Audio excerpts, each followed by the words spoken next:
इस समय जो गृह मंत्रालय की तरफ से आदेश दिया गया है सिविल डिफेंस को, वो आदेश दिया गया है एयर रेड सायरन के लिए, और घरों के शीशे जो है वो काले कर लिए जाएं या काले कागज उसके ऊपर लगा दिए जाएं, ताकि लोग जो है जैसे ही सायरन बजता है लोग बंकर के अंदर चले जाते हैं। इजराइल हमास के जंग के दौरान भी, उनके युद्ध के दौरान भी इस तरीके की तस्वीरें सामने आई, तो उस बांध को पाकिस्तान की वायुसेना जो है वो ध्वस्त कर देगी, उस बांध को उड़ा देगी। ये सिविल डिफेंस की मॉक ड्रिल है, इफेक्टिव सिविल डिफेंस के लिए 7 मई को ये होगी। यहां पर कहा गया है कि हमारे जो वाइटल प्लांट्स हैं और इंस्टॉलेशंस हैं उनको कैमोफ्लेज किया जाए। अगर एक मिसाइल भी छोड़ी गई तो वो मिसाइल किसी शहर के अंदर गिर सकती है, ऐसे में हमारा तैयार रहना। नमस्कार, मेरा नाम है मृत्युंजय और आप देख रहे हैं अमर उजाला।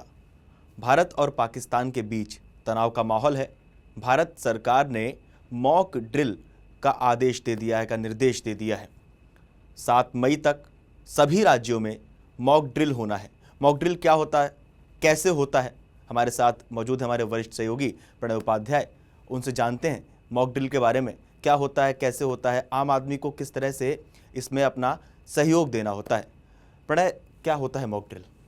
देखिए, मॉक ड्रिल अलग अलग तरह से होती है। आप जैसे दफ्तर के अंदर आग लग जाने पर किस तरीके का रिस्पांस होना चाहिए, उसकी मॉक ड्रिल करवाई जाती है। मॉक ड्रिल इसलिए करवाई जाती है कि आप तैयार रहें, आपको प्रोटोकॉल पता हो कि जब ऐसी कोई आपात स्थिति आएगी तो आपको क्या करना है, कौन क्या करेगा, साथ ही किस तरीके की आवाज़ आप सुनेंगे तो आपको क्या प्रतिक्रिया देनी है, किस तरीके की लाइट आप देखेंगे तो क्या प्रतिक्रिया देनी है। उस तरह की चीज़ों के लिए आपको ट्रेन किया जाता है। और कभी भूकंप का आपातकाल हो, प्राकृतिक आपदा हो, तो भी उसके लिए मॉक ड्रिल करवाई जाती है। इसके अलावा वॉर सिचुएशन के लिए भी मॉक ड्रिल करवाई जाती है। इस समय जो गृह मंत्रालय की तरफ से आदेश दिया गया है सिविल डिफेंस को, वो आदेश दिया गया है एयर रेड सायरन के लिए। और बहुत खास तौर पर ध्यान दीजिएगा, एयर रेड सायरन। हो सकता है कि इस वीडियो को देखने वाले अधिकतर लोगों ने ऐसा कोई एक्सपीरियंस ही कभी नहीं लिया हो कि एयर रेड सायरन बज रहे हैं। एयर रेड सायरन का मतलब होता है हवाई हमले का सायरन, यानी भारत की वायु सीमा के अंदर अगर दुश्मन का जहाज आ जाता है तो एयर रेड सायरन बजते हैं। और लोगों के लिए वो क्यू होता है कि अगर इस तरीके का एयर रेड सायरन बज रहा है तो वो शेल्टर के अंदर चले जाएं। आप अपने अगर घर में बड़े बूढ़े हों जिन्होंने 1975 या 1971 की लड़ाई देखी हो, तो आप उनसे ये जान सकते हैं, उनसे ये पूछ सकते हैं कि उस समय क्या स्थितियां होती थी कि लोगों से कहा जाता था कि घरों के शीशे जो हैं वो काले कर लिए जाएं या काले कागज उसके ऊपर लगा दिए जाएं ताकि रोशनी बाहर ना जाए। क्योंकि जब रात के समय में एयर रेड्स होती हैं या हवाई हमले होते हैं, ऐसा हो चुका है। बिल्कुल, ये स्टैंडर्ड प्रोटोकॉल है। ये स्टैंडर्ड प्रोटोकॉल इसलिए है क्योंकि जहां भी होता है, चाहे प्रथम विश्व युद्ध में देखें, दूसरे विश्व युद्ध में देखें, क्योंकि हवाई हमले जहां हो रहे हैं वहां पर ऊपर से रोशनी नजर आती है, बस्ती बसाहट नजर आती है। तो बस्ती बसाहट में कौन सा इलाका घनी आबादी वाला है, ये रोशनी से ही आइडेंटिफाई होता है रात के समय में। इसलिए एयर रेड सायरन, साथ ही दिन के समय में भी ये एयर रेड सायरन होने का मतलब होता है, आपने इस तरीके के जो विजुअल्स हैं वो देखे होंगे रूस यूक्रेन की जंग के दौरान भी, कि लोग जो है जैसे ही सायरन बजता है लोग बंकर के अंदर चले जाते हैं। इजराइल हमास के जंग के दौरान भी, उनके युद्ध के दौरान भी इस तरीके की तस्वीरें सामने आई। और इजराइल में तो बाकायदा पब्लिक बंकर्स बने हुए हैं। अब अगर आप देखिए कि भारत और पाकिस्तान की सरहद को यदि आप देखें तो ये 3323 किलोमीटर का पूरा जो ये बॉर्डर का एरिया आप देख रहे हैं, इस बॉर्डर के एरिया के अंदर यहाँ पर जहाँ से आगे एलओसी शुरू हो जाती है यहाँ से, और उसके बाद ये जो पूरा इंटरनेशनल बॉर्डर और एलओसी का एरिया है, ये पूरा जो है दोनों तरफ अगर आप देखें, पंजाब के इलाके में तो काफ़ी घनी आबादी है, इसके अलावा राजस्थान में भी इस तरफ जो है वो काफ़ी आबादी के इलाके हैं। और इसके अलावा पूरे देश के अंदर, क्योंकि देखिए अगर लड़ाई होती है, क्योंकि ये भी आशंका इसलिए जताई जा रही है क्योंकि पाकिस्तान के हुक्मरानों की तरफ से जिस तरीके के बयान सामने आ रहे हैं, जिस तरीके की बातें कही जा रही हैं, उसमें इस आशंका से इनकार नहीं किया जा सकता है। पाकिस्तान जिस कदर वॉर मॉन्गरिंग कर रहा है इस समय कि अगर कुछ भी हुआ तो हम ये कर देंगे, हम वो कर देंगे। साथ ही जो अभी बड़ा खतरनाक बयान आया है पाकिस्तान के रक्षा मंत्री की तरफ से, उन्होंने कहा है कि अगर पानी रोका गया, कोई बांध बना, तो उस बांध को पाकिस्तान की वायुसेना जो है वो ध्वस्त कर देगी, उस बांध को उड़ा देगी। ये हमारे लिए बड़ा सेफ्टी चैलेंज हो सकता है, क्योंकि इस इलाके के अंदर अगर आप देखें, चाहे हिमाचल प्रदेश हो, चाहे पंजाब हो, जम्मू कश्मीर हो, उत्तराखंड हो, इन तमाम इलाकों के अंदर बहुत सारे बांध बने हुए हैं। हमारे बांधों की सुरक्षा बहुत ज़रूरी हो जाती है, खासतौर पर जब इंडस वाटर ट्रीटी को हमने अबेंस में किया है। तो ये जो चीज़ है, सवाल है जी, बीच में सवाल ये है कि जो प्रिपरेशन सभी राज्यों में होना है और 7 तारीख तक का वक्त दिया गया है, किस तरह से इसकी प्रिपरेशन की जाती है, सरकार कैसे तैयारियां करती है, लोगों को कैसे बताया जाता है, कैसे समझाया जाता है? देखिए, मैं आपको बता दूं कि सबसे पहले तो जो भारत सरकार की तरफ से सूत्रों के हवाले से जो जानकारी मिली है, मैंने उसको सोशल मीडिया पे पोस्ट भी किया है। देखिए, ये सारी चीज़ें, ये सारे कदम उठाए जाने हैं। कौन कौन से कदम उठाए जाने हैं? Operationalisation of air red warning system, warning siren जो है वो बजाकर लोगों को अलर्ट कैसे किया जाए, इसका जो एक तरीके से मॉक ड्रिल होनी है। सिविल डिफेंस ये सिविल डिफेंस की मॉक ड्रिल है इफेक्टिव सिविल डिफेंस के लिए। 7 मई को ये होगी, यानी 7 मई को पूरे देश के अंदर। ये देखिए, asked several states to conduct, अधिकतर स्टेट्स के अंदर, आप खासतौर पर ये जो बॉर्डर के स्टेट हैं इसलिए उनको खासतौर पर ध्यान में रखा गया है। इसके अलावा जहां हमारे वाइटल इंस्टॉलेशंस हैं वो राज्य जो हैं उनके लिए भी बहुत महत्वपूर्ण हो जाता है। ट्रेनिंग ऑफ द सिविलियंस, यानी आम नागरिकों को इस बात के लिए ट्रेन करना, स्टूडेंट्स को इस बारे में बताना कि सिविल डिफेंस के जो एस्पेक्ट्स हैं वो क्या होते हैं, ताकि वो अपनी रक्षा कर सकें ऐसी किसी हॉस्टाइल अटैक की सिचुएशन में। यानी आप देखिए, भारत सरकार इस बात की आशंका को मान रही है कि हॉस्टाइल अटैक हो सकता है, और हॉस्टाइल अटैक की सिचुएशन के अंदर हमें अपने नागरिकों को, अपने बच्चों को, परिवारों को किस तरीके से सुरक्षित रखना है, वो सिविल डिफेंस मैकेनिज्म जो है उसकी मॉक ड्रिल होनी है। साथ ही provision of the crash black out measures, इसके अलावा ब्लैकआउट मेजर्स जो होते हैं, यानी अचानक जैसे एयर रेड सायरन बजा तो आपको ब्लैकआउट करना है। ब्लैकआउट करना है यानी घर की सारी बत्तियां, बिल्कुल बाहर रोशनी नहीं जानी चाहिए।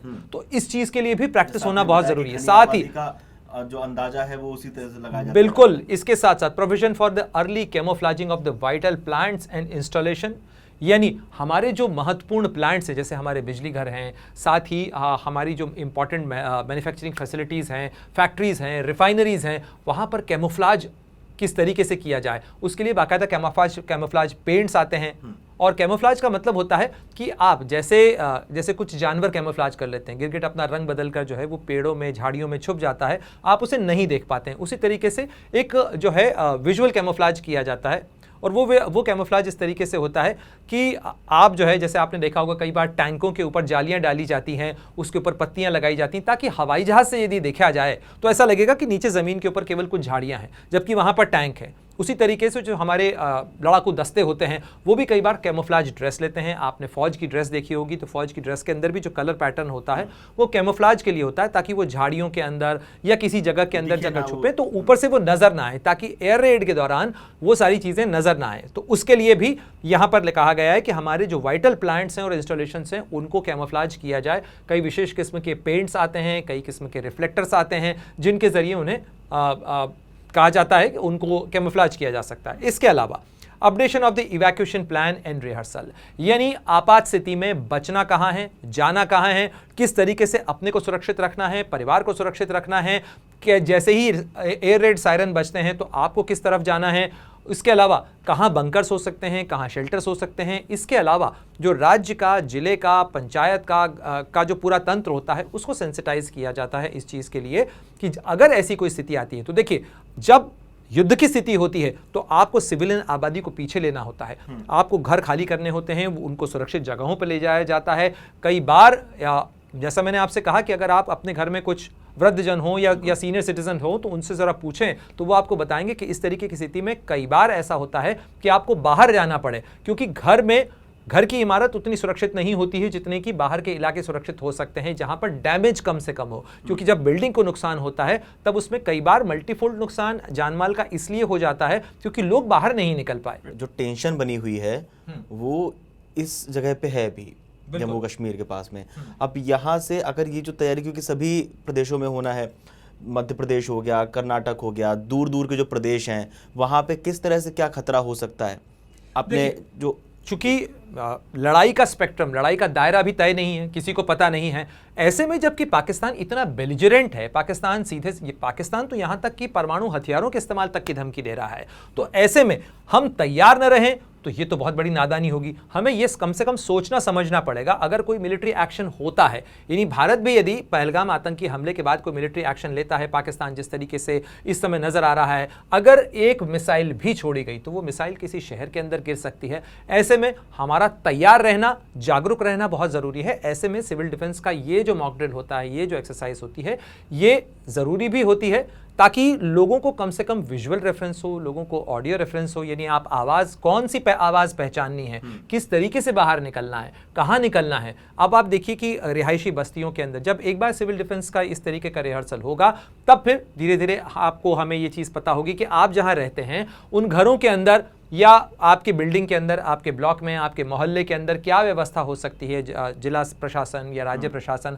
वो सारी जानकारी दे लोगों को, लोगों के बीच में इस बात की अवेयरनेस हो, क्योंकि आधे से ज़्यादा खतरा तो अवेयरनेस से कम हो जाता है। जी, तो प्रणय, जो मॉक ड्रिल हो रही है ये भारत में ही हो रही है या पाकिस्तान में भी इस तरह का कुछ माहौल है? देखिए, स्वाभाविक रूप से ये जो सिविल डिफेंस की जो तैयारियां होती हैं ये आपको दोनों जगह देखने को मिल सकती हैं, क्योंकि इस तरीके के ये पाकिस्तान का ही एक डॉक्यूमेंट है जो कि सोशल मीडिया के ऊपर पोस्टेड है। आप देखिए, खैबर पख्तूनख्वा सरकार की तरफ से 30 अप्रैल को जारी किया गया यह दस्तावेज बताता है installation of siren and escalation of the tense situation by Indian forces. ये भारत के ऊपर तोहमत लगाते हुए उन्होंने कहा जरूर है, लेकिन आप देखिए कि उन्होंने खैबर पख्तूनख्वा की इन 28-29 जगहों के अंदर एयर रेड सायरन अपने लगा दिए हैं। ये देखिए, इस तरीके के वीडियोज जो हैं वो भी कई लोगों ने पोस्ट किए हैं।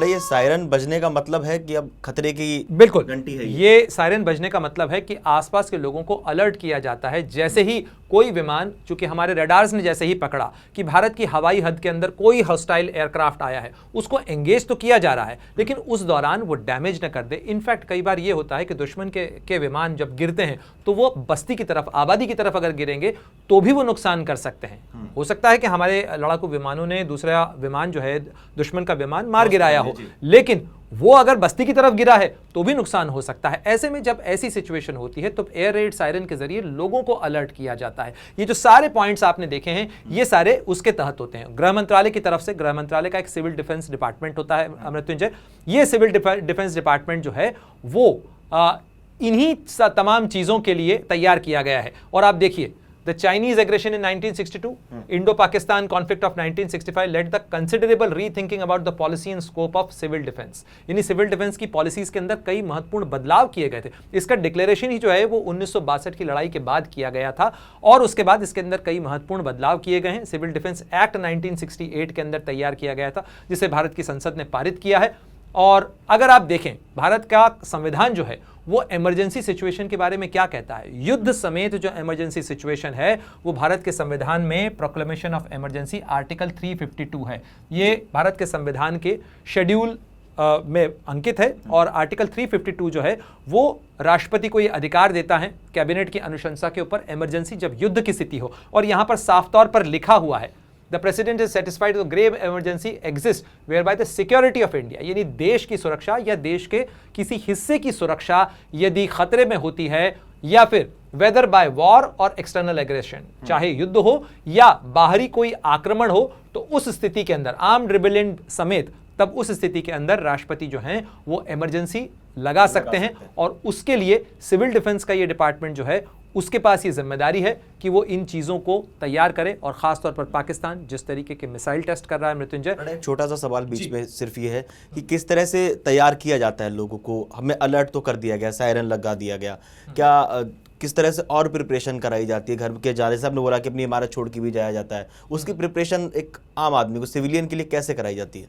देखिए, ये जब एयर रेड सायरन बजेंगे, इसके पहले जैसे अब होम मिनिस्ट्री ने ये इशू कर दिया है, राज्यों से कहा गया है, अब राज्य सरकारों का जो पूरा तंत्र होगा वो लोगों को अलर्ट करेगा। बाकायदा अनाउंसमेंट होंगे कि जब एयर रेड सायरन बजेगा तो आपको क्या करना है, आपको कहाँ जाना है, कहाँ छुप जाना है, या किस तरीके की, जब ऐसा सायरन आप सुने तो उस दौरान आपका प्रोटोकॉल क्या होगा। मैं यूक्रेन का युद्ध कवर करने के लिए जब गया था तब मैं आपको बताऊं मृत्युंजय, उस दौरान एयर रेड सायरन सुन के और उसके बाद हम रात को भी अगर होटल में भी थे तो बाकायदा होटल के अंदर स्टाफ एयर रेड सायरन बजते ही बेसमेंट में जाना होता था। और चाहे रात का 2 बज रहा हो, सुबह के 4 बज रहे हों, रात के 11 बज रहे हों या दिन का कोई समय हो, अगर आप होटल में हैं तो आपको बंकर में जाना है। अगर आप सड़क पर भी हैं तो भी इस एयर रेड सायरन के बजते ही आपको किसी बंकर के में जाना है, या वहां पर मेट्रो स्टेशन जो थे वो बंकर की तरह थे।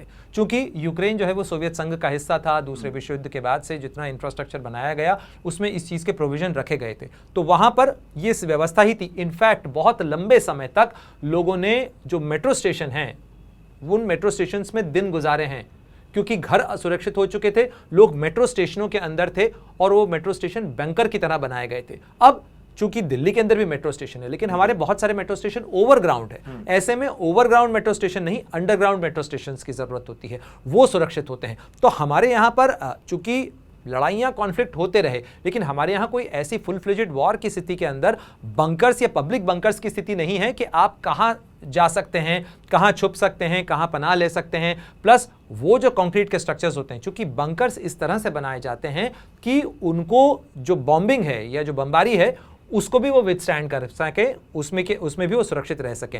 तो ऐसे जो इंफ्रास्ट्रक्चर हैं हमारे यहाँ पे कहाँ हैं, ये राज्य सरकारें बताएंगी। कभी ऐसी स्थिति आती है खासतौर पर सीमावर्ती राज्यों के अंदर। 7 मई तक की डेडलाइन दी गई है तैयारी के लिए, क्या लग रहा है तैयारी कैसे की जा सकती? देखिए 7 मई को कोई लड़ाई नहीं लगने जा रही है, ये तैयारी की प्रोसेस शुरू हुई है। तो तैयारी की प्रोसेस के अंदर देखिए सिविल डिफेंस का पूरा एक महकमा है, होमगार्ड, सिविल डिफेंस, ये इसे चौथी टियर ऑफ सिक्योरिटी भी कहा जाता है। सिविल डिफेंस का महकमा इस चीज़ के लिए पहले से रिहर्सल और प्रक्रिया तैयार करते रहता है कि आखिर जब ऐसी स्थिति आएगी तो लोगों को कैसे सेंसिटाइज करना है। क्योंकि देखिए जब प्राकृतिक आपदा आती है तो हम देखते हैं कि एनडीएमए के दस्ते आ जाते हैं। कभी अगर कॉन्फ्लिक्ट की सिचुएशन होती है, इंटरनल कॉन्फ्लिक्ट की सिचुएशन होती है, तो एनडीआरएफ के दस्ते आ जाते हैं। ये सारे वो दस्ते होते हैं जो कि ऐसी स्थितियों के लिए अपने आप को तैयार करते रहते हैं। और ये जो मैंने पीछे स्क्रीन पर खोला है, ये पाकिस्तान के डेप्यूटी प्राइम मिनिस्टर का बयान है। और इसके अंदर भी अगर आप भाषा देखें तो ये बताती है भाषा कि हमारे लिए जागरूक, सजग और सतर्क रहना बहुत जरूरी है। इस समय के कॉन्फ्लिक्ट में पाकिस्तान जैसे पड़ोसी का भरोसा नहीं किया जा सकता है और इसीलिए 7 मई को अगर सायरन बजता है जरूर उस प्रोटोकॉल का पालन किया जाना चाहिए, क्योंकि ये देश की सुरक्षा के लिए जरूरी है। बिल्कुल, बहुत बहुत धन्यवाद प्रणय आपका हम तक की बहुत ज़रूरी जानकारी पहुंचाने के लिए। आप लोगों को क्या लगता है प्रणय की बात सुनने के बाद, मॉक ड्रिल के बारे में जानने के बाद हमें कमेंट करके बताइएगा। और भारत पाकिस्तान के बीच जो तनाव है उस पर आपको क्या कहना है वो भी बताइएगा। और देश और दुनिया की तमाम बड़ी खबरें जानने के लिए देखते रहिए अमर उजाला।